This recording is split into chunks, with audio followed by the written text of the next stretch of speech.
menggantungkan setiap kepercayaan kami, karena Engkau memang Allah yang sangat terbukti dalam pertolongan, dalam kehadiran, dalam perhatian, dalam pemeliharaan, dan dalam segala berkat, bahkan dalam karya pembuktian keselamatan. Kami berterima kasih. Akhirnya kami menyerahkan ibadah ini jadi di dalam nama Allah Bapa, Allah Anak, Allah Roh Kudus. Di dalam nama Tuhan Yesus Kristus kami berdoa. Haleluya.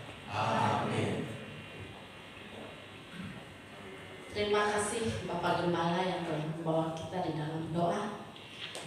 Shalom saudara. Shalom. Ada sukacita? Amin. Masih tetap kuat untuk berdiri? Kita akan bersorak-sorai bagi Tuhan. Kita akan menari bagi Tuhan. Bahwasannya Dia memberikan kepada kita kemenangan. Dia yang memberikan kepada kita kuasa untuk mengalahkan setiap iblis yang senantiasa menggoda, yang senantiasa ingin menjatuhkan kita. Siap, kita akan menaikkan sorak-sorai bagi Tuhan, menaikkan pujian, Ku diberi kuasa. Amin.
merasakan kasih yang dari Kristus Yesus. Jadikanlah kami menjadi orang-orang yang memberi kekuatan penghiburan kepada orang-orang yang lelah dan letih.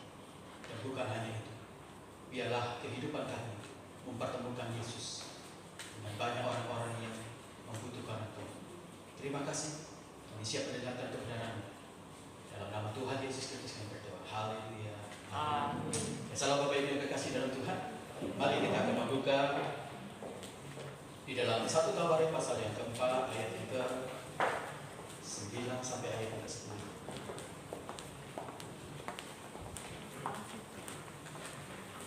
1 Tawarik pasal yang ke-9. Maaf, 1 Tawarik pasal yang keempat ayat yang ke-9 sampai ayat yang ke-10. Saya akan membacakan ayat ini. Bapak Ibu bisa menyimaknya dengan baik. Yabes lebih dimuliakan daripada saudara-saudaranya.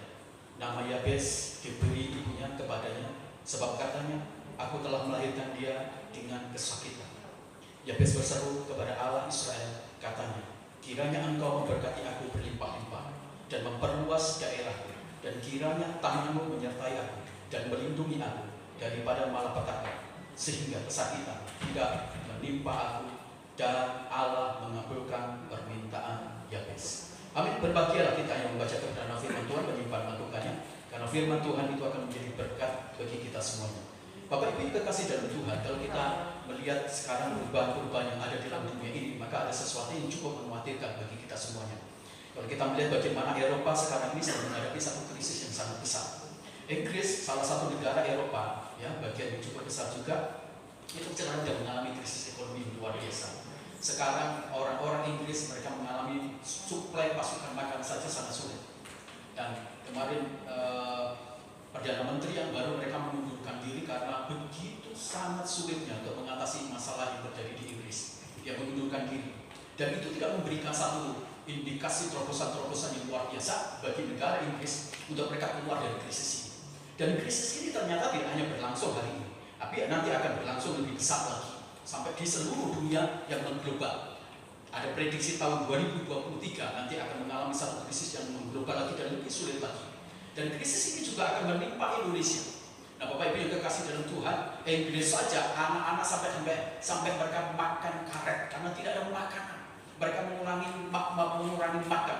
Jadi kalau biasanya mereka makan dalam satu hari itu 3 kali, mereka sekarang irit-irit supaya bisa mereka makan supaya tidak mengalami kelaparan. Dan ini memang situasi yang sulit luar biasa. Mungkin kita akan bertanya tahun ke depan ini, apakah mungkin dalam tahun-tahun yang krisis, apakah mungkin dalam tahun-tahun yang sangat sulit ini kita bisa membangun sebuah masa depan?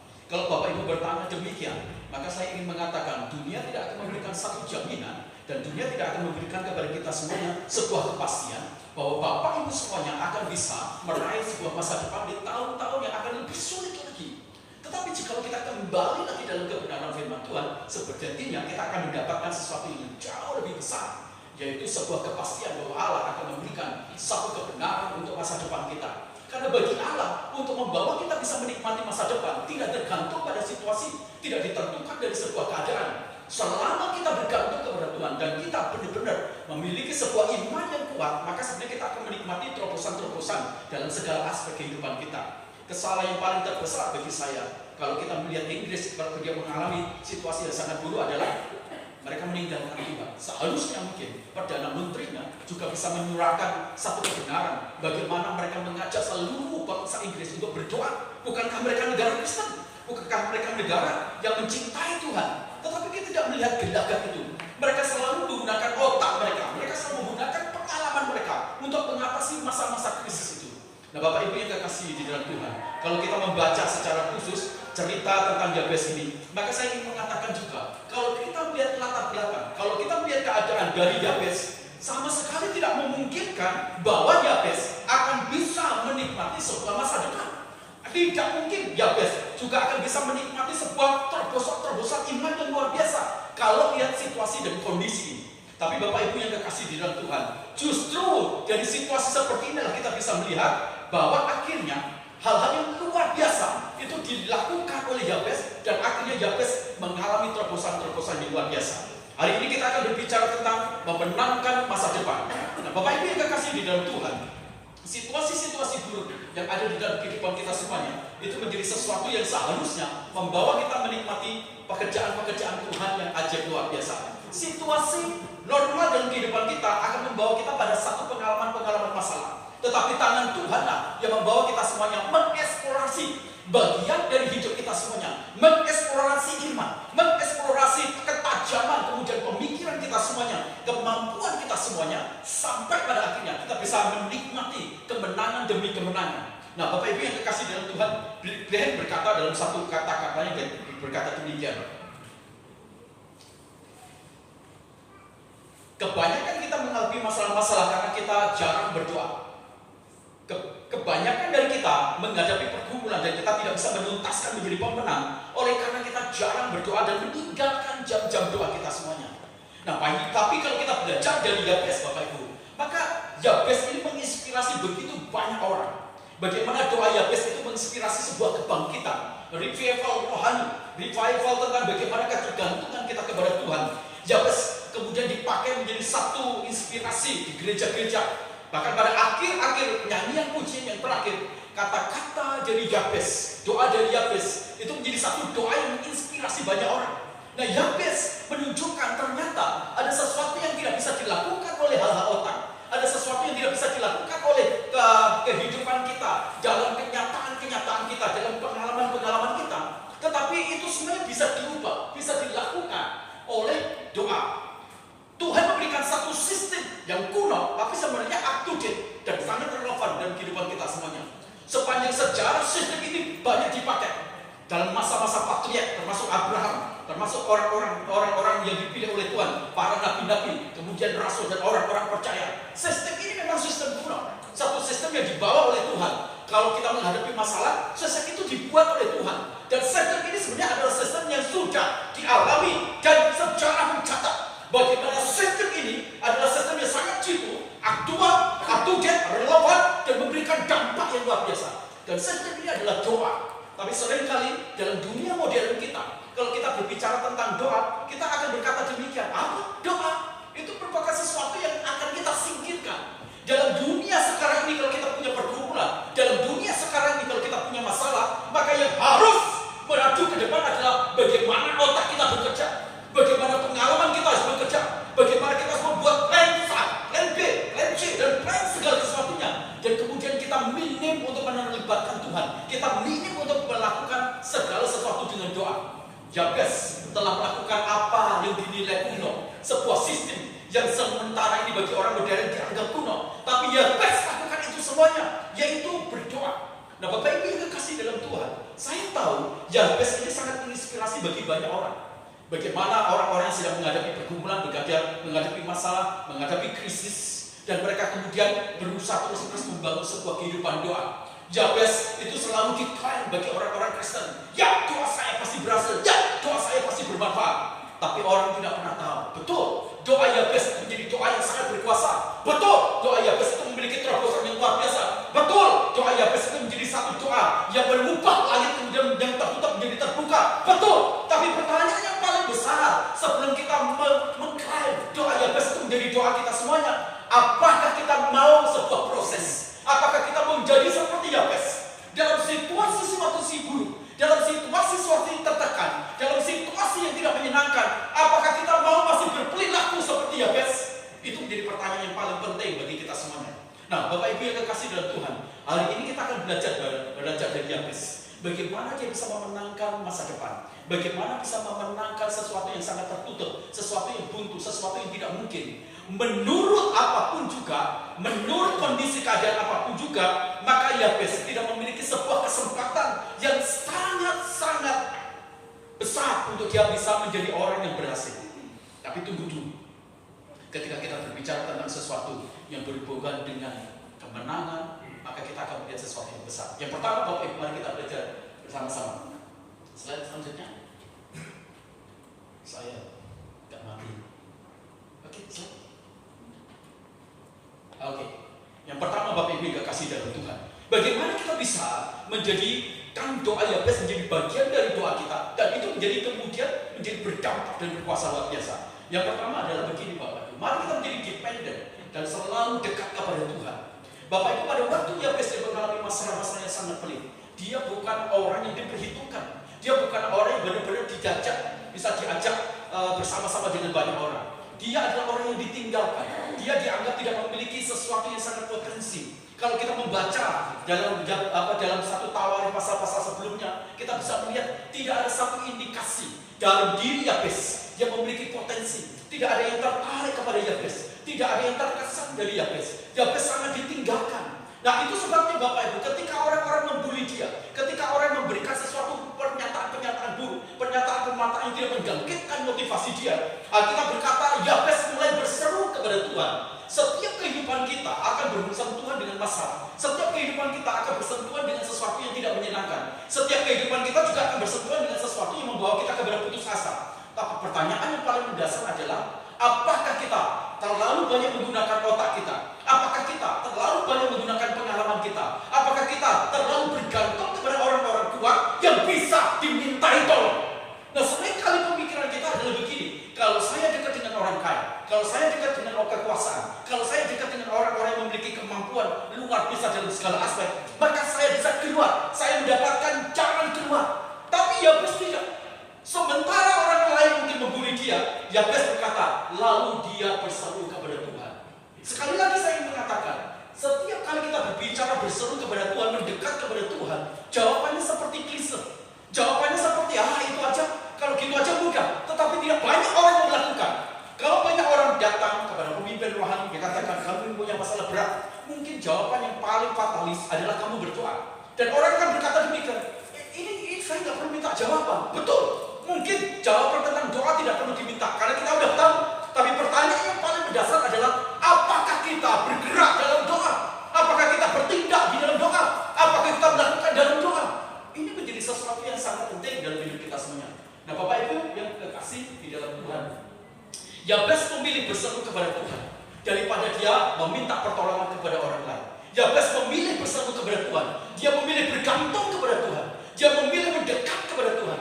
Dia memilih untuk bisa melakukan bersama-sama dengan Tuhan. Semakin dia melibatkan diri bersama-sama dengan Tuhan, dia makin menikmati sesuatu yang besar. Semakin dia tidak bersama-sama dengan Tuhan, semakin dia lemah. Nah, Bapak Ibu yang kasih dalam Tuhan, dependensi itu menjadi sesuatu yang mutlak dalam diri kita. Kesombongan manusia adalah merasa tanpa Tuhan dia bisa. Kesombongan manusia adalah merasa tanpa melibatkan Tuhan dia mampu. Kesombongan manusia adalah bahwa saya bisa melakukan, menuntaskan, menyelesaikan setiap pergumulan masalah-masalah yang sedang saya hadapi. Itu yang terjadi seringkali dalam kehidupan kita semuanya. Tapi kita tidak pernah menyadari ada sesuatu yang jauh lebih besar, bahwa ternyata pergumulan dan masalah-masalah seringkali menyita energi, menyita hal-hal yang ada dalam diri kita dan kita kemudian gagal. Bapak Ibu yang dikasih dalam Tuhan, maka Yabes memilih untuk berdoa. Saya memilih untuk berdoa. Ya. Nah, ada satu kebenaran begini Bapak Ibu. Pabrik-pabrik besar untuk bisa mengoperasikan segala sesuatu yang berkaitan dengan produktivitas mereka bergantung kepada sumber kehidupan. HP juga yang kita gunakan itu bergantung kepada sumber kehidupan. Bahkan seluruh semesta Allah ini bergerak, itu juga bergantung kepada sesuatu yang memiliki dinamika sumber kehidupan. Nah, kalau kita tidak dependen, tidak bergantung, tidak meningkatkan diri kita dengan sumber kehidupan, bagaimana mungkin kita bisa akan menikmati pergerakan-pergerakan yang sangat signifikan? Bagaimana kita bisa menikmati kehidupan? Bagaimana kita bisa menikmati sesuatu yang baik? Yabes Pak, bahwa tidak ada dalam diri dia yang mungkin bisa diandalkan untuk dia bisa menerobos dalam situasi-situasi yang sulit, meraih kemenangan di masa depan. Cara satu-satunya adalah mendekatkan diri dia kepada Tuhan. Cara satu-satunya adalah melibatkan Tuhan. Cara satu-satunya adalah membawa Tuhan dalam setiap pergumulan dan masalah kita. Saya ingat sekali Bapak Ibu, ketika Amerika di Perang Dunia Kedua, mereka menghadapi situasi krisis yang luar biasa di ekonomi, makan pun sangat susah, inflasi besar-besaran, uang itu kemudian tidak punya harganya. Orang menjadi bingung karena itu banyak pelacur, banyak tindakan kriminal, perampokan, dan kematian luar biasa. Ketika dalam situasi seperti itu, muncullah namanya Charles salah satu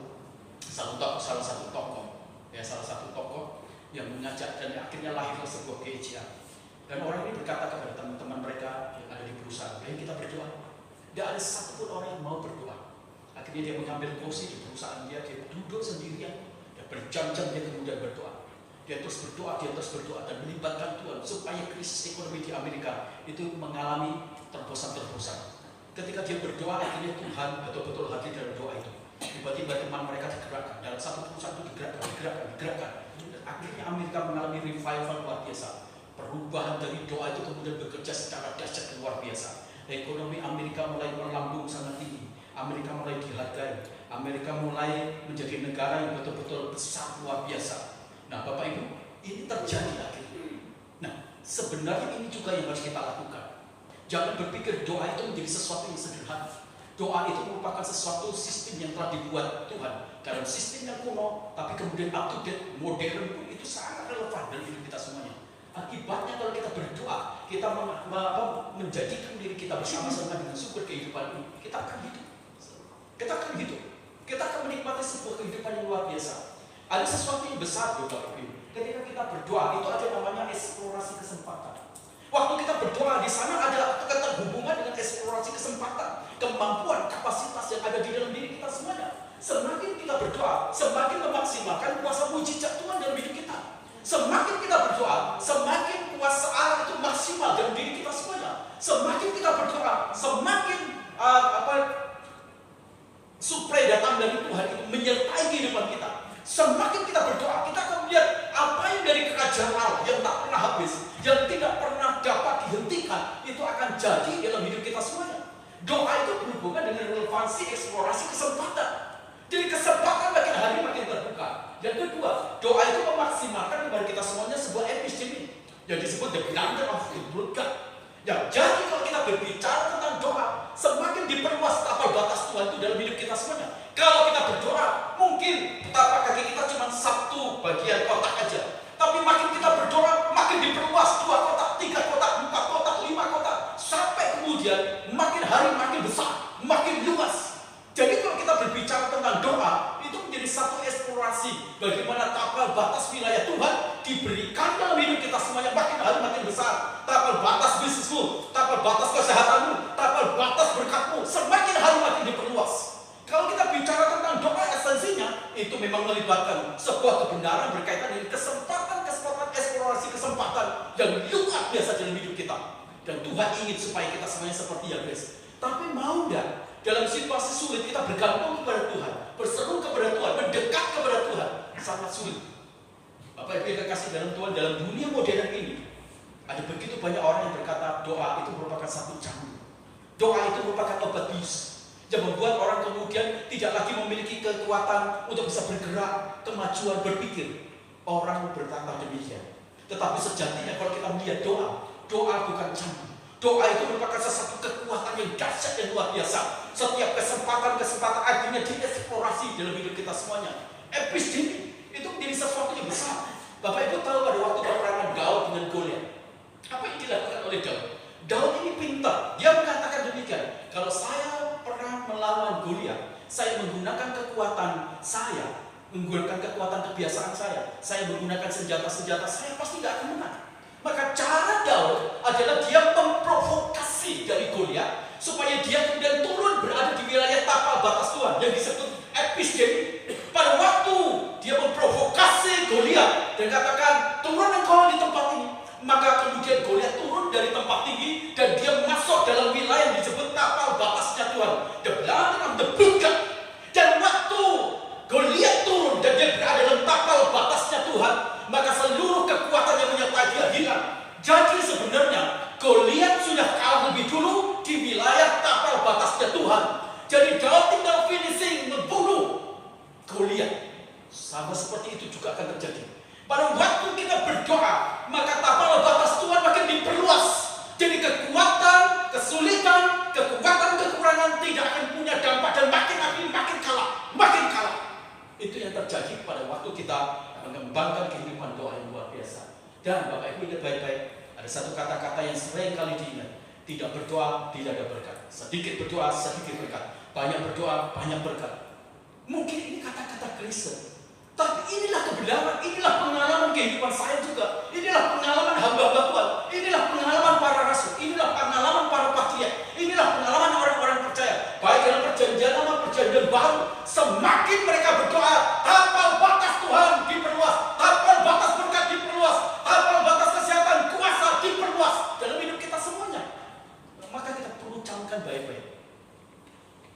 Yabes dia memilih untuk dia menjadi orang yang berdoa. Dan apa itu tahu? Pada waktu kita berdoa, ada kekuatan energi yang besar yang akan mengalir dalam hidup kita semua. Setiap kali Simpson dia melakukan kesalahan-kesalahan, setiap kali dia berseru kepada Tuhan, ada kekuatan yang besar. Walaupun pada akhirnya dia mati, tapi ada hal yang paling penting. Setiap kali orang berdoa, maka kekuatan mereka menjadi berlipat kali ganda. Hal itu yang sebenarnya harus terus-menerus ada dalam diri kita. Kalau kita ingin memenangkan masa depan kita, mari kita berdoa. Dunia modern adalah dunia sekarang ini sedang menghilangkan bukan hanya HP. Dunia modern bukan hanya dunia yang akan menghilangkan kantor pos. Dunia modern nanti juga bukan hanya dunia yang akan menghilangkan bank, teller, pekerjaan-pekerjaan yang lain. Tapi dunia yang modern juga akan ingin menghilangkan doa dari sebuah kebenaran, kehidupan, kekesenangan. Camkan ini baik-baik. Dunia modern nanti bukan hanya akan menghilangkan pekerjaan-pekerjaan yang dulu itu menjadi sesuatu yang penting, strategis. Tapi dunia modern ini mereka akan menghilangkan doa sehingga kita tidak kenal Allah, kita tidak dekat dengan Allah, kita tidak akan membangun kerinduan passion dengan Allah kita. Dan akhirnya gereja akan menjadi gereja yang melempem, tidak memiliki kuasa, dapat ditaklukkan, dikalahkan. Dan akhirnya orang-orang Kristen juga akan menjadi orang yang gampang kalah dan tidak akan menjadi kuat luar biasa atas dosa, atas kejahatan. Maka penting bagi kita.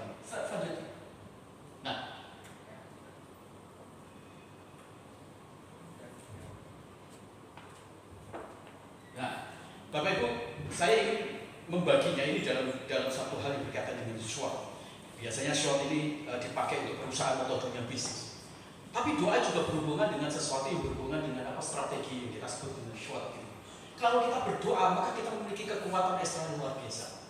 Allah yang datang dari surga akan memberikan kekuatan luar biasa. Semakin kita berdoa, semakin kita kuat. Semakin kita berdoa, semakin kita memiliki sesuatu yang besar. Iblis tidak takut dengan orang-orang yang beribadah. Iblis tidak takut dengan orang-orang yang melayani. Iblis hanya takut dengan orang-orang yang berdoa.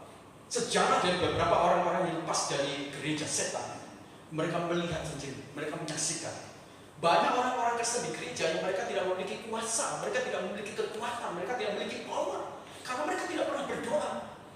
Itu sebabnya mengapa mereka bisa ditaklukkan oleh iblis. Mengapa mereka kemudian menjadi orang-orang yang gampang dan berkarakter buruk? Karena mereka tidak memiliki kekuatan, tidak memiliki power. Orang kalau berdoa, orang itu akan memiliki kekuatan ekstra yang besar. Jadi kalau kita bicara tentang SWOT berkait dihubungkan dengan doa, orang itu makin hari makin menjadi kuat luar biasa. Kemudian orang itu juga tahu bagian dari kelemahan dia.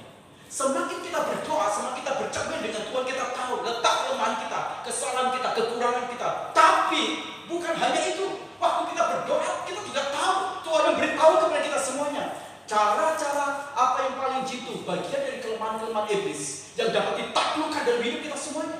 Jadi kalau kita berdoa makin hari, makin kita juga memiliki kemampuan untuk melihat kelemahan dalam diri kita, tapi juga punya kemampuan untuk melihat kelemahan dari kuasa kejahatan. Dan bukan hanya itu Bapak Ibu yang kasih dalam Tuhan. Pada waktu kita berdoa, kita akan memiliki namanya opportunity, kita memiliki kesempatan. Semakin berdoa, semakin lihat kesempatan. Mungkin kita berkata demikian, semuanya tertutup. Bapak Ibu, pada waktu musim paceklik, musim kemarau, Tuhan memerintahkan Ishak bersama dengan seluruh orang-orangnya itu pergi ke Gerar. Apakah Gerar merupakan tempat yang bagus? Tidak. Gerar merupakan tempat juga yang sama mengalami masa paceklik, masa yang sangat susah, masa kemarau luar biasa. Tetapi kenapa Tuhan memerintahkan Ishak pergi pindah ke tempat yang jauh lebih buruk? Harusnya kan Tuhan memerintahkan kalau di sini ada tempat yang sedang mengalami kemarau paceklik, harusnya dia pindah ke tempat yang lebih bagus. Ternyata Tuhan tidak.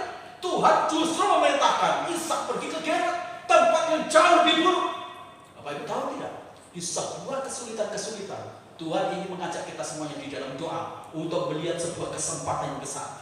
Maka Tuhan memerintahkan Ishak untuk menabur, dan Alkitab berkata dalam musim kemarau dan tahun itu juga Ishak menabur, dan Alkitab berkata dia menuai dengan berjumlah banyak luar biasa di tengah-tengah musim kemarau. Sesuatu yang tertutup, kalau kita berdoa maka akan ada opportunity, ada kesempatan, dan akhirnya kita juga akan melihat sebuah ancaman. Bapak Ibu, waktu kita makin berdoa, kita makin melihat ancaman dunia ini. Dunia kita ini modern Bapak, tapi tahu enggak? Ada sesuatu yang paling bahaya dalam dunia modern kita ini. Dunia modern yang paling berbahaya adalah mereka ingin menjauhkan kita dari Tuhan. Semua didesain. Hari ini nanti HP akan hilang, karena Bill Gates sudah menemukan lagi sebuah cara lagi. Jadi nanti akan ada tato, orang tidak perlu beli HP. Jadi tinggal ditato di sini, semua didesain, hologram semuanya muncul. Jadi kalau kita mau berjalan kemana-mana, hologram itu muncul. Tinggal ketik, terus kemudian kita jalan hologram. Kita udah tahu itu semua ya. Ini dunia modern. Dan dunia modern itu membuat kita sibuk dengan itu. Dan kita kemudian menjadi orang yang tidak cinta Tuhan. Kita akan tinggalkan Tuhan. Percaya atau tidak, kalau Bapak Ibu sampai ini mengetahui ini, hal yang paling penting yang ingin dilakukan iblis kepada gereja dan orang Kristen adalah menjauhkan kita dari Tuhan. Sebab dengan cara kita dijauhkan dari Tuhan, kita pasti akan menjadi lemah dan tidak memiliki kekuatan. Itu waktunya orang-orang percaya akan berjungkar balik dan akan murtad luar biasa. Benar, karena ini merupakan sesuatu yang sudah dituliskan. Jadi sadarlah, jangan sampai kita kemudian tidak independen, tidak bergantung kepada Tuhan. Mari kita menjadi orang yang independen, bergantung kepada Tuhan. Itu yang pertama. Nah, yang kedua Bapak Ibu yang kekasih dalam Tuhan, bagaimana Yabes akhirnya dia menjadi orang yang bisa menerobos dalam doa. Yang kedua Bapak Ibu, mari kita berusaha memiliki kemampuan untuk menghancurkan pahit hati, luka batin, sakit hati dalam hidup kita semua. Saya ingin mengatakan demikian Bapak Ibu. Kalau Bapak Ibu melihat Yabes, rasa-rasanya ceritanya itu enak-enak. Tapi kalau Bapak Ibu tahu, maka Bapak Ibu akan tahu bagaimana luka batin yang dibuat oleh orang tuanya, termasuk orang-orang kepada Yabes. Alkitab berkata ibunya menamai Yabes ini dengan kata-kata mana dia aku telah melahirkan karena aku sakit sekali. Atau dalam kata bahasa aslinya, dia membuat aku menderita. Jadi orang ibunya itu menamai Yabes itu dengan kata kamu yang membuat aku menderita, kamu yang membuat aku sakit. Jadi kata Yabes itu artinya kamu yang membuat aku sakit, kamu yang membuat aku menderita. Jadi sebenarnya Yabes ini sejak sudah ditolak oleh ibunya, sejak dari kandungan. Waktu dilahirkan pun akhirnya namanya pun disebut sebagai Yabes. Yabes itu bukan nama baik.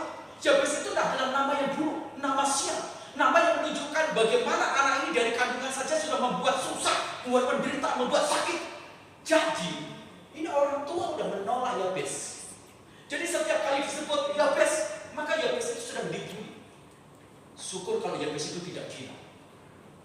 Kenapa? Karena memang nama itu adalah nama yang buruk. Karena nama itu adalah nama yang tidak diinginkan. Siapa yang mau kita disebut, hai, kamu membuat menderita ibumu, kamu membuat menderita aku, kamu menyakiti aku. Gak ada satupun orang yang mau disebut namanya dengan nama yang buruk. Bayangin Bapak Ibu. Jadi, kalau seandainya kata Yabes itu punya sakit hati, punya luka hati kepada bapaknya, ibunya, kepada saudara-saudara, orang-orang sekitar dia, maka pantas. Kenapa? Sebab dari mulai dia lahir, nama itu disandarkan kepada dia. Dia sudah dibully sedemikian rupa. Dia sudah dibully, dia benar-benar mengalami harga diri hancur total luar biasa. Tapi ingat, beberapa dari kita semuanya seringkali memilih menjadi sakit hati karena orang perlakuan orang-orang, diomongin orang. Bayangin ini orang tua dia, ini orang tua Yabes, saudara-saudaranya, tetangga. Tidak ada satupun. Jadi kalau orang sebut Yabes itu sebenarnya itu merupakan satu kata-kata yang menyakiti dia. Itu merupakan satu bentuk pemaknaan bagaimana dia benar-benar dianggap remeh. Adakah dari kita yang bisa bertahan dalam luka, sakit hati, kalau kita diperlakukan tiap hari? Bagaimana mungkin orang terus-terus disebut kamu menyakiti, kamu menderitakan aku, bisa bertumbuh dan memiliki pikiran yang waras dan tidak jadi gila? Bagaimana dia bisa melakukan itu semua? Salah satunya caranya adalah mematahkan kekuatan pahit hati, mematahkan kekuatan luka hati. Saya bilang kadang-kadang orang Kristen itu jadi orang Kristen TK kadang-kadang. Telinganya terlalu tipis, mendengar itu langsung sakit hati, luka hati, gampang sakit hati, gampang ngomong orang, gampang nyerang orang, gampang memfitnah. Orang Kristen TK yang berpikirnya bukan tentang sesuatu yang besar. Yabes tahu dia disakiti demikian, tapi dia berkata demikian, aku tidak akan membiarkan luka, sakit hati, pahit hati, aku tidak akan membiarkan hal yang buruk menguasai aku. Aku yang bisa mengubah diri, Aku yang bisa mengubah situasi. Masa depanku tidak ditentukan dari apa yang dikatakan orang lain. Masa depanku tidak ditentukan dari namaku yang buruk, namaku yang tidak baik. Masa depanku tidak ditentukan dari situ. Masa depanku ditentukan bagaimana aku berespon dari bagaimana pahitnya orang mempahitkan hidupku, pahitnya orang membuat aku tidak bagus. Aku bisa tentukan bahwa aku jauh lebih baik, jauh lebih sehat, jauh lebih sehat, lebih benar dibandingkan dengan orang-orang yang memperkatakan sesuatu yang tidak baik. Bagi saya ini bagaimana Yabes dia bisa menaklukkan namanya pahit hati, luka batin dalam diri dia. Bagaimana Yabes bisa menyembuhkan diri dia dari perlakuan buruk orang lain. Seringkali kita menyimpan dendam, menyimpan tidak baik. Waktu kita disakiti, kita katakan, oh ya, kita tidak beres. Tapi cerita dan narasi-narasi yang kita bagikan kepada orang lain itu selalu cerita buruk. Tidak ada tulisan yang mengatakan bahwa Yabes kemudian mengingat lagi apa yang dilakukan orang tua dia. Atau dia berkata, ibu kenapa kau kasih nama saya Yabes? Atau bapak, atau siapa? Tidak ada kata-kata itu bapak ibu. Yabes sama sekali tidak pernah mengungkit atau kemudian menyerang ibunya, menyerang bapaknya, atau menyerang orang lain. Sama sekali Yabes tidak pernah bersentuhan dengan situ. Yabes menjadikan dirinya bebas dari luka hati. Yabes menentukan dirinya bebas dari sakit hati, luka batin. Baru-baru ini cukup hebat. Ada seorang yang namanya pendeta Christian Rudolf Tobit karena sakit hati dia merencanakan pembunuhan sebenarnya kepada 2 orang. Jadi yang dibunuh, perempuan yang dibunuh itu sebenarnya bukan orang yang jadi sasaran utama. Tapi akhirnya karena luka sakit hati, pendeta ini dia membunuh. Luka batin, sakit hati itu hanya akan menjadi penghalang bagi kita semuanya untuk melukis masa depan. Jadi simpanlah sakit hati Anda Bapak itu. Muncul karena sakit hati Anda semuanya. Maka Anda pasti akan tidak melihat terobosan-terobosan masa depan. Sampah itu makin hari makin kita simpan itu makin busuk Bapak. Kalau kita punya kemampuan seperti negara Jerman yang mampu mengolah sampah-sampah yang busuk itu kemudian dikelola kemudian menjadi sumber energi yang bagus, oke. Tapi kalau sampah tidak bisa kita kelola dan kita simpan, sampah itu akan membuat busuk kita dan membuat busuk masa depan. Yabes ini dia bisa mengelola hal yang buruk, hal yang busuk yang terus ditimpakan kepada dia, sehingga dia menjadi orang yang bebas dari luka hati dan sakit hati. Bagaimana dengan kita? Apa yang ada dalam pikiran kita tentang orang-orang yang menyulitkan kita, menyakiti kita, melukai kita? Orang-orang yang terus-menerus berpikir buruk, yang menceritakan sesuatu yang tidak baik. Beberapa hari yang kemarin itu Bapak Ibu, saya ketemu dengan satu orang, dia katakan ada satu tempat di mana orang itu makan Bapak Ibu, dan saya nggak pernah tahu orang itu, dan orang itu juga nggak pernah ketemu sama saya. Tapi di kelompok orang itu selalu dia membicarakan tentang saya. Ya saya bilang, oh, terima kasih dong. Tapi yang dibicarakan itu sesuatu yang buruk. Saya bilang, Bapak kenal ini? Saya nggak kenal. Bapak kenal ini? Saya nggak kenal. Saya tidak tahu dari mana dia mendapatkan satu cerita tentang saya, dan ceritanya tentang sesuatu yang busuk. Terus begitu saya kan dengan cerita itu, saya tertawa cekikan, saya bilang begini, ya puji Tuhan, berarti saya diiklankan loh, nama saya sekarang diiklankan. Saya bilang, saya nggak takut. Yang penting nama saya diiklankan. Entah orang itu kemudian berpikir buruk atau tidak, saya tahu. Bagi saya, nama saya diiklankan.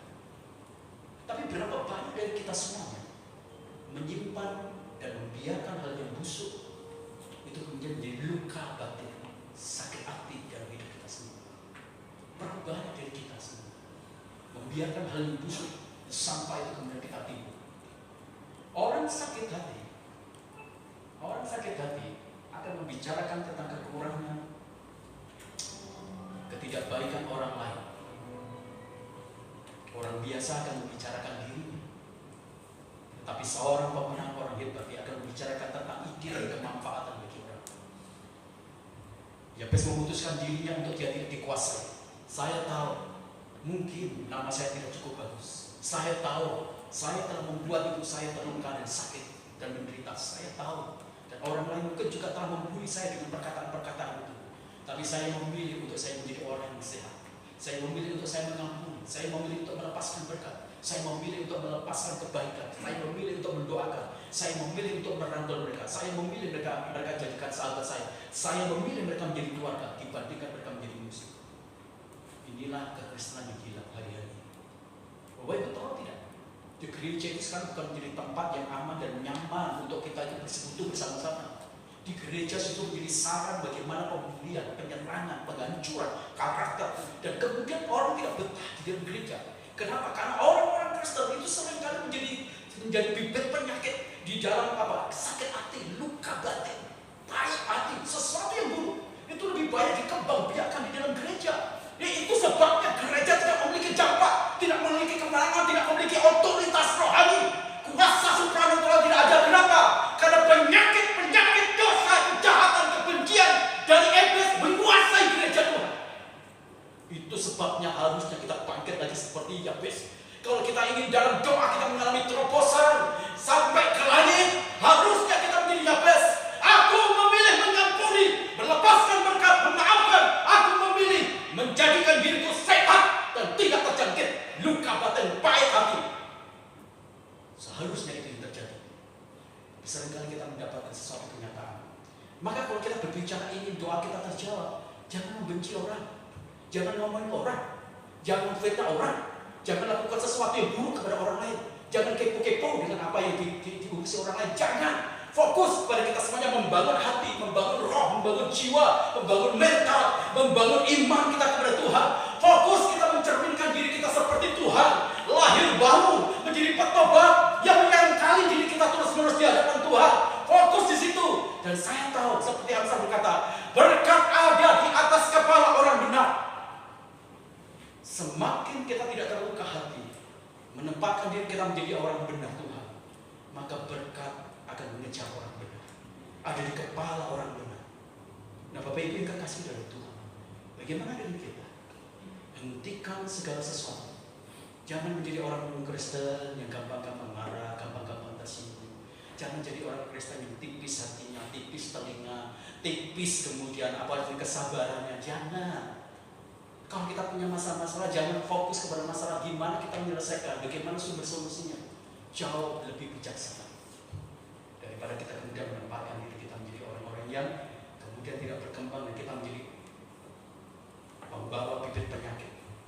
Dan yang terakhir Bapak Ibu yang terpenting, bagaimana Yabes kemudian menjadi orang yang membuat doanya menerobos, menempuh jalan kemenangan masa depan. Itu tidak adalah hiduplah dengan etos kerja yang tinggi dan rapi.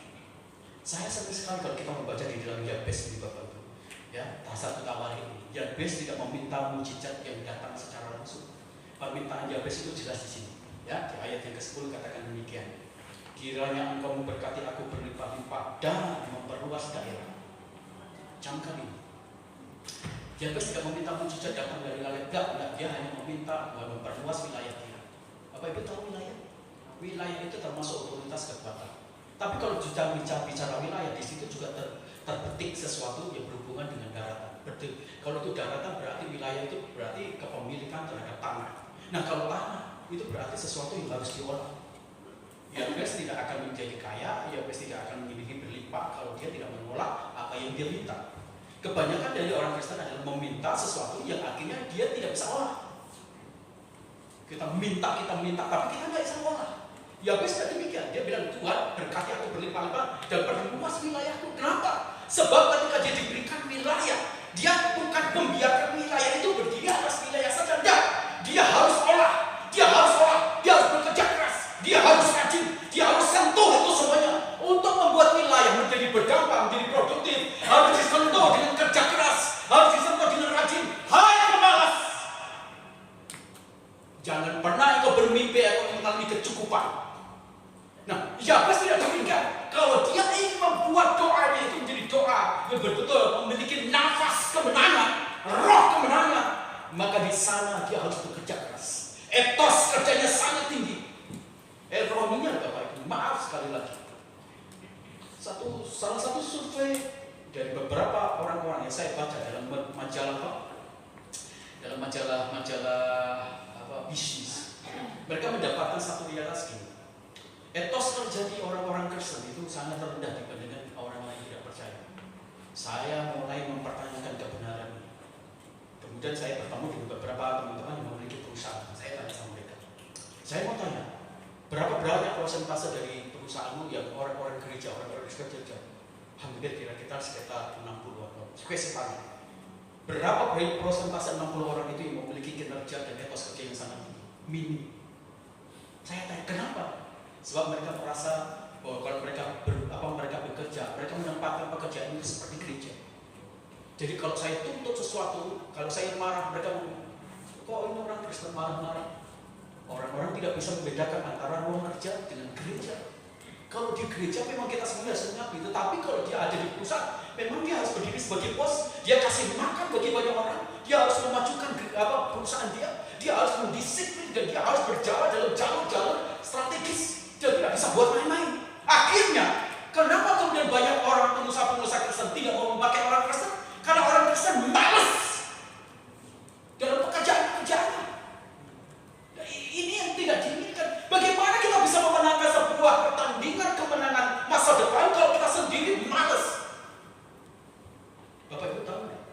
Saya sengaja kadang-kadang ke Jakarta, ke Bogor, kadang-kadang ke Bandung, saya cuma pakai motor. Saya bukan hanya sekedar pelayan dalam makna rendah.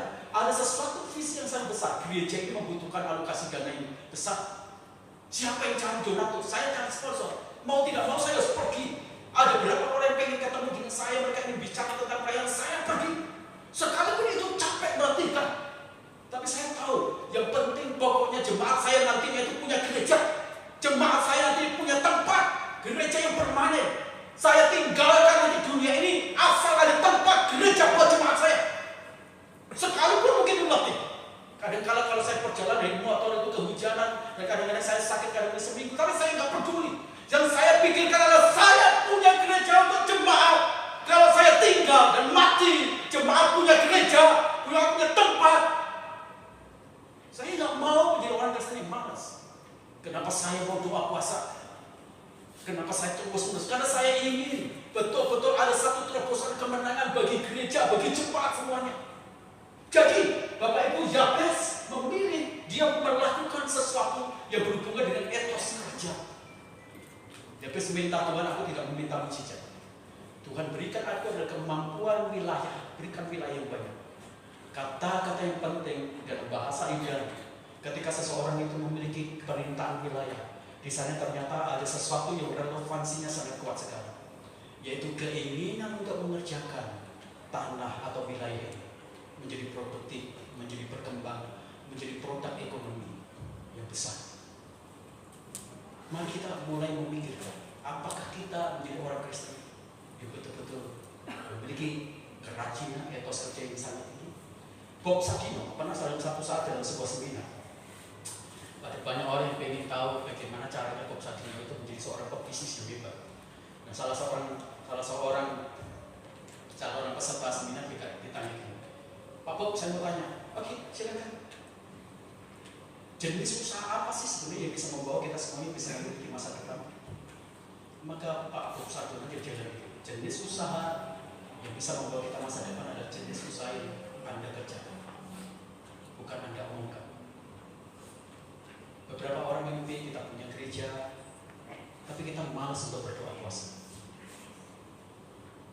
Kita pengen punya gereja, tapi jemaat malas untuk berdoa puasa. Diajak berdoa malas.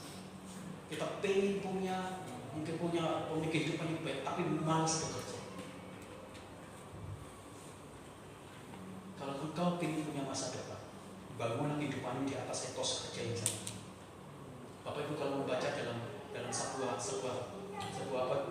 biografi dari seorang yang namanya Efraim. Efraim itu adalah salah suku Israel yang memiliki kekayaan. Pendukung ekonomi sampai hari ini di Israel yang paling terbesar itu adalah suku Israel. Suku Efraim itu adalah suku yang paling kaya. Nah, Alkitab menempatkan suku Efraim itu dengan satu gambaran begini. Begitu dia melihat tempat permen, maka dia seperti keledai yang membudakkan diri dia. Alkitab mengatakan kata itu dengan roti, kerja keras. Bapak-bapak, suami-suami jangan jadi pemalas ya. Anda punya anak, Anda punya istri, Anda akan bertanggung jawab terhadap Tuhan. Camkan itu baik-baik. Jangan menjadi pemalas, Bapak Ibu. Ada orang Kristen yang malas untuk baca Alkitab, akhirnya bodohnya gak karuan-karuan, mudah disesatkan. Ada orang Kristen yang malas untuk ke gereja, akhirnya dia mengalami kelemahan. Ada orang Kristen yang malas bekerja, akhirnya dia membuat menderita istri dan anak-anaknya. Ada orang Kristen yang malas belajar, jadi bodoh. Anak-anak Kristen yang malas belajar, bodoh gak karuan. Maka penting bagi kita semuanya untuk mengambil energi dari Yabes. Bagaimana etos kerja itu ditingkatkan. Saja. Doakan apa yang kamu kerjakan dan kerjakan apa yang kamu doakan. Beberapa dari kita cukup berkata demikian, ya sudah saya cukup berdoa saja. Betul, bagus. Tapi tidak boleh terhenti sampai itu. Doakan apa yang kamu kerjakan, tetapi kerjakan apa yang kamu doakan. Bapak Ibu, saya senang sekali dengan doa. Sampai kadang-kadang saya pergi, istri saya bilang, udahlah capek, malam capek, udahlah istirahat dulu, udah, saya mesti bergumul. Apa yang saya doakan, tapi saya bekerja. Kenapa saya ingin bertemu dengan beberapa yayasan, beberapa teman-teman, supaya satu saat dengan doa dan apa yang saya kerjakan, Tuhan menggerakkan orang-orang yang kemudian memberkati gereja kita semua. Dan akhirnya kita punya tempat permanen untuk beribadah. Itulah mimpi saya.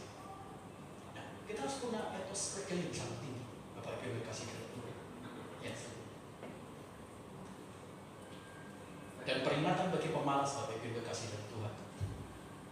Di Amsal pasal 18 ayat yang 9 katakan demikian.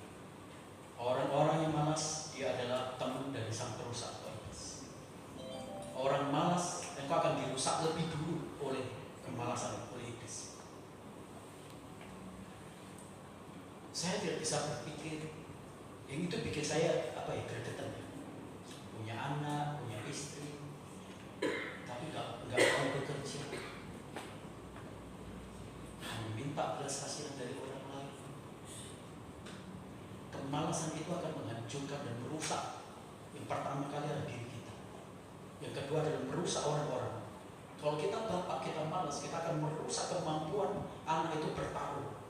Anak itu memiliki kemampuan untuk bertahan itu, berjuang itu. Kenapa? Karena kita gembosin itu. Kalau kita gembosin itu kemampuan mereka untuk menjadi petarung dan pekerja keras.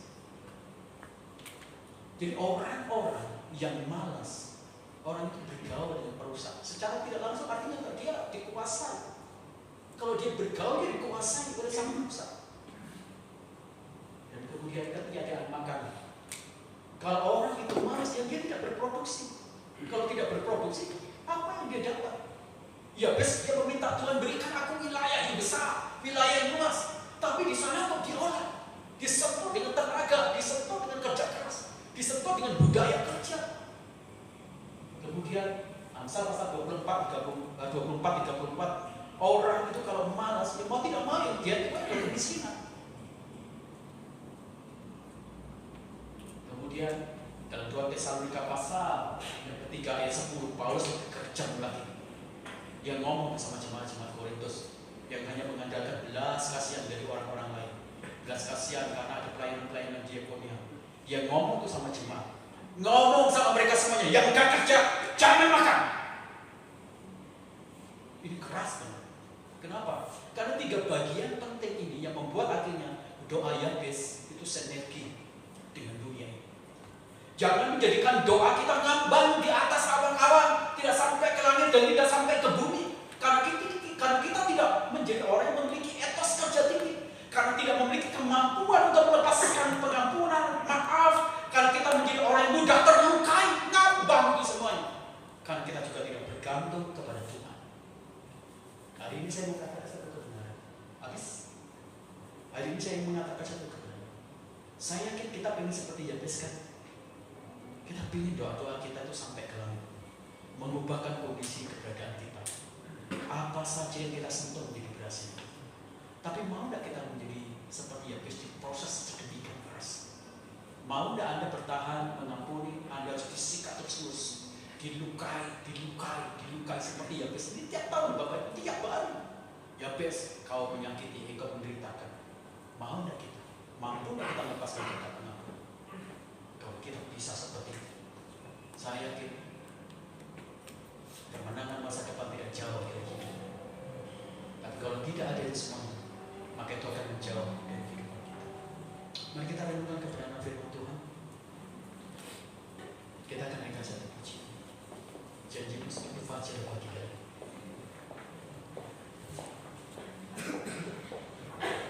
Mari renungkan kebenaran firman. Pahit mungkin hati kita mendapatkan kebenaran firman Tuhan. Mungkin keras. Saya tahu ada obat bagi kita semua. Supaya kita menjadi orang-orang yang sedang memiliki sebuah kemenangan masa depan.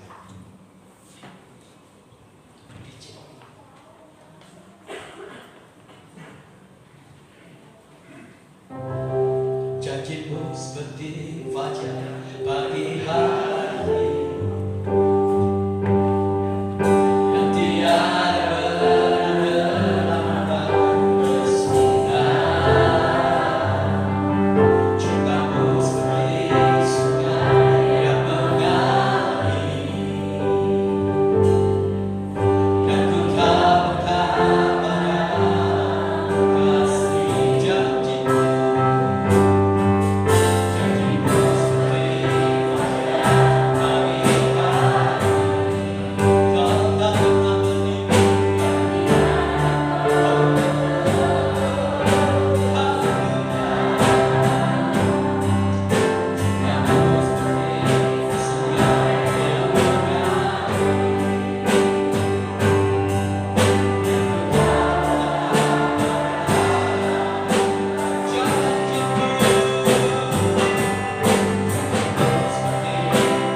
Santai, tetapi mereka berjuang untuk masa depan mereka. Terima kasih Tuhan bahwa memberkati hamba-Mu yang sudah menyampaikan kebenaran firman Tuhan. Roh Tuhan ada padanya, hikmat Tuhan ada padanya, dan Tuhan akan terus pakai hamba-Mu menjadi berkat di mana saja hamba-Mu berada. Dalam nama Tuhan Yesus Kristus kami berdoa. Amin.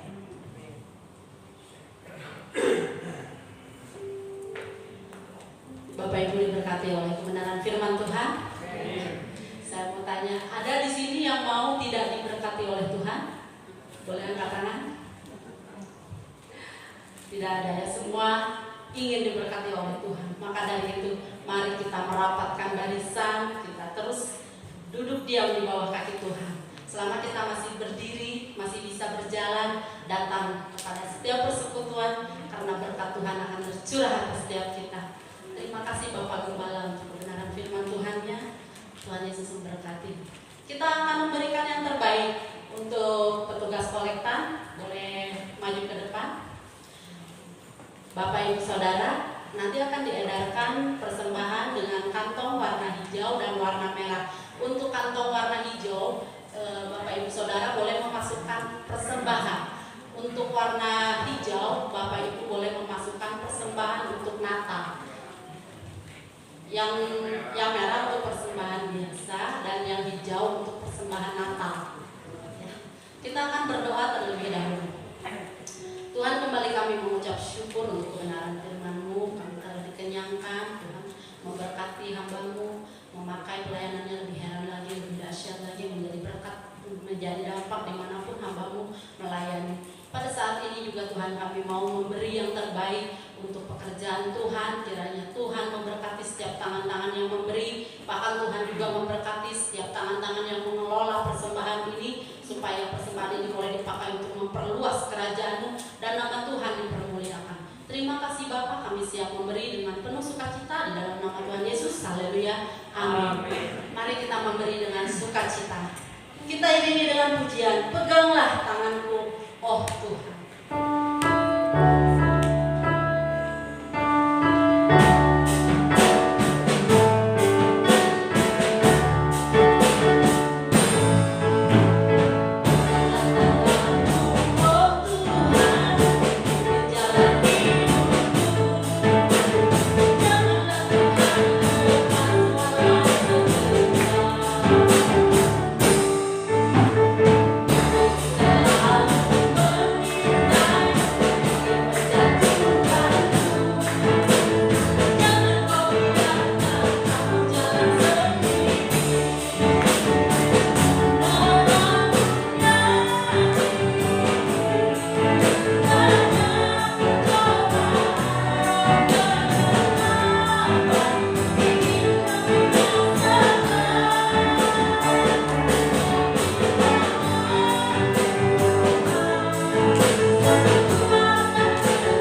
Shalom saudara yang dikasih Tuhan.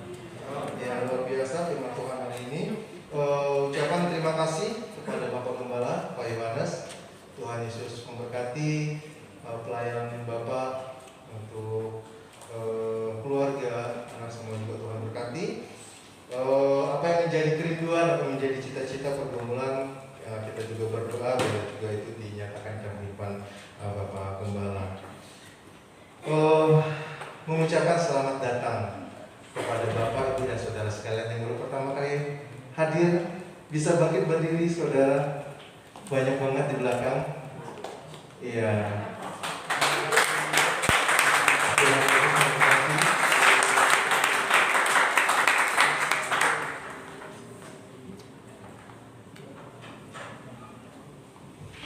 Ya, kami juga rindu untuk minggu-minggu selanjutnya saudara sekalian juga bisa beribadah bersama-sama dengan kita di sini. Tuhan Yesus memberkati.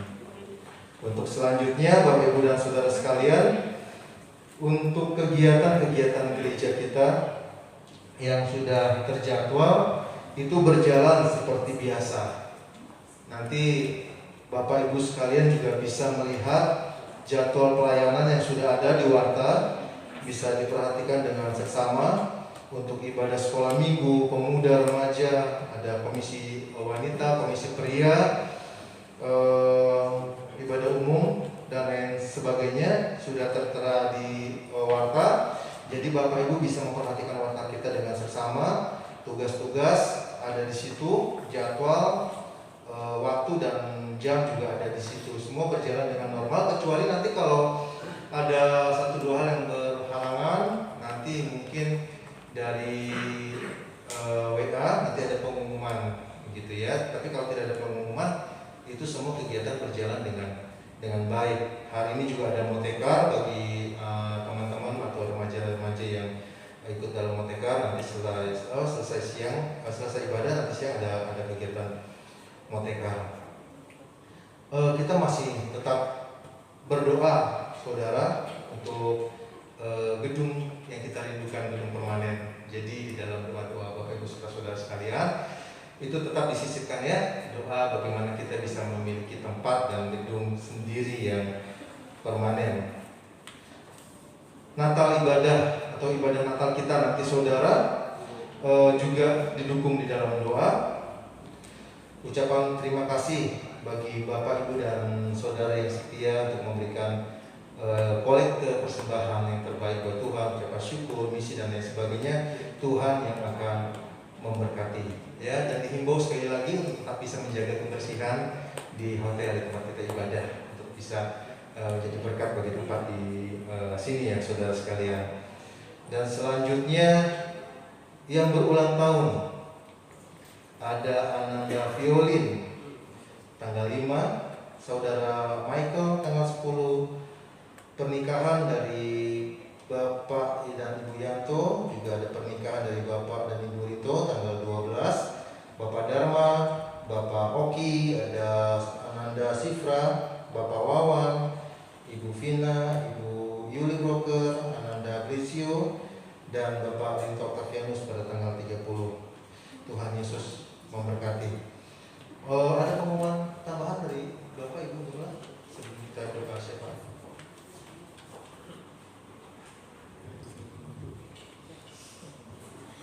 Ya, Bapak Ibu,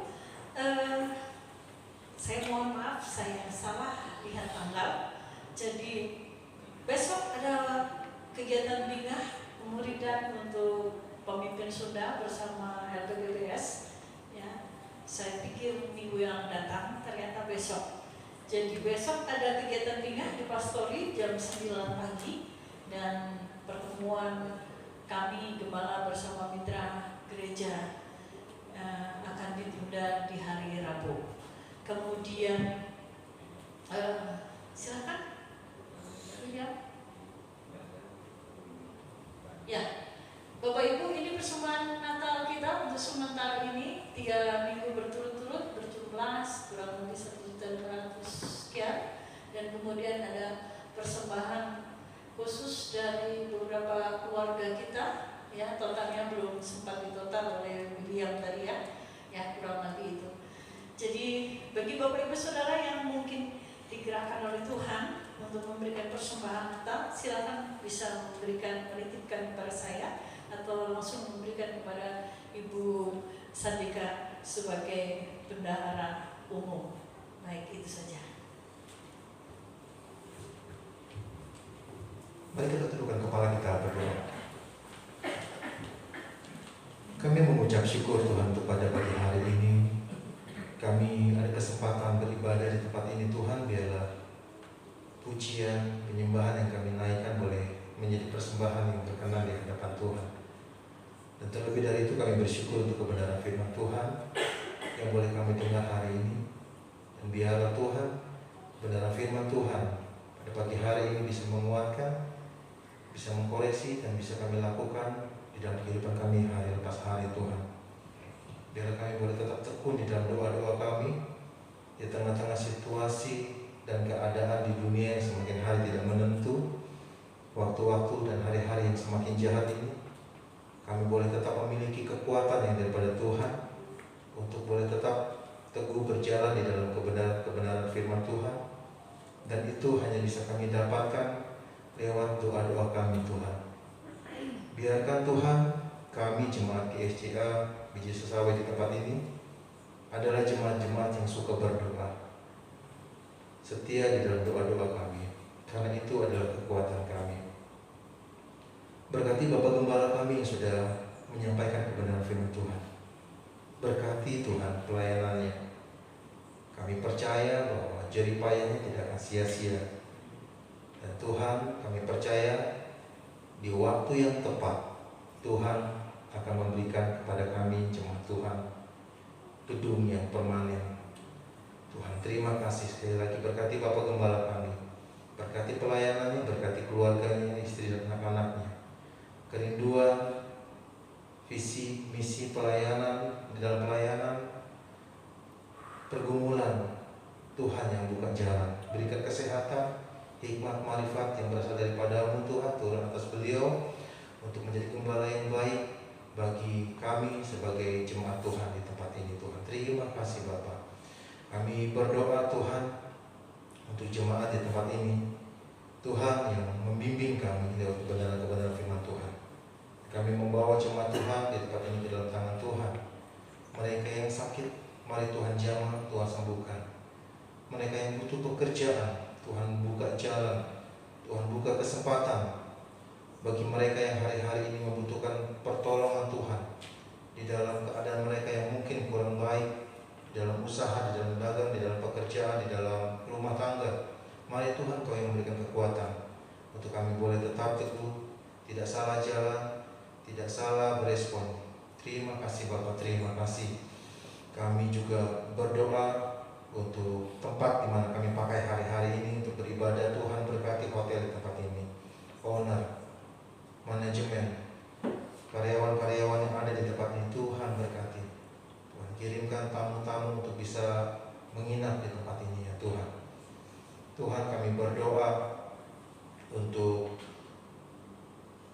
Natal yang sebentar kami akan laksanakan Tuhan. Kami nggak mau Tuhan Natal hanya sebatas kegiatan rutinitas dalam kehidupan iman Kristen kami, tetapi biarlah lewat acara ibadah memperingati hari kelahiran Tuhan Yesus menjadi momen kebangkitan di dalam iman kami Tuhan. Dan berbicara kepada kami jemaat Tuhan lewat acara ini Tuhan, jemaat Tuhan boleh semakin dikuatkan, semakin mengerti, semakin dewasa di dalam iman Tuhan. Terima kasih. Kami berdoa menyerahkan bangsa dan negara kami ke dalam tangan Tuhan. Engkau yang tahu, Engkau yang paling mengerti. Berikan kepada pemimpin-pemimpin bangsa ini Tuhan, Bapak Presiden kami beserta jajaran menteri-menteri Tuhan, hikmat, marifat yang berasal daripada Tuhan, sehingga keputusan-keputusan yang diambil itu sesuai sejalan dengan kebenaran firman Tuhan. Bawa bangsa kami menjadi bangsa yang besar, bangsa yang aman, bangsa yang adil, bangsa yang aman Tuhan. Terima kasih Bapak untuk itu Tuhan. Kami menyerahkan setiap doa-doa kami ke dalam tangan Tuhan. Ini doa kami, jadilah sesuai dengan kehendak Tuhan saja. Demi Allah yang hidup Tuhan kami Yesus Kristus, kami berdoa dan mengucap syukur. Haleluya. Amin.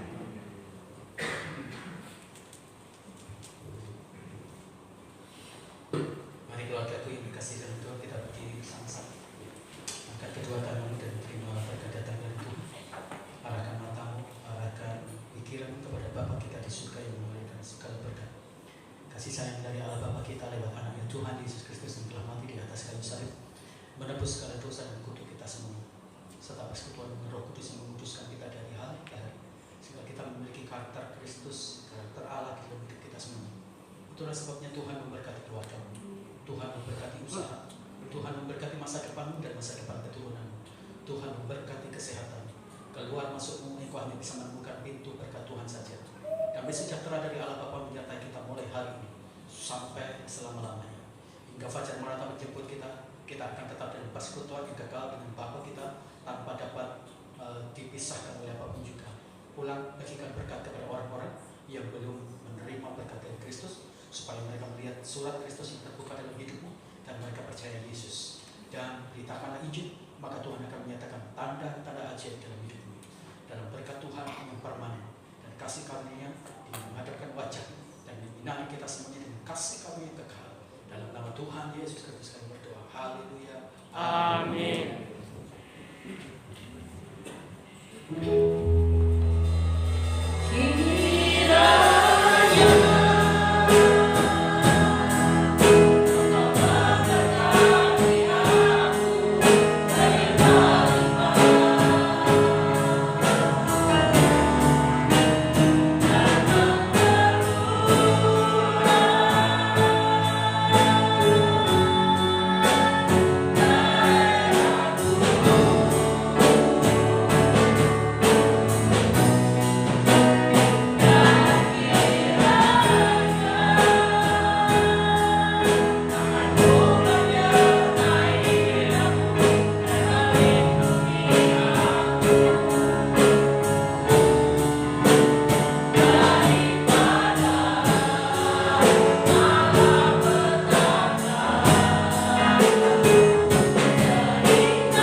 Selamat hari Minggu, selamat berjumpa lagi di minggu yang akan datang.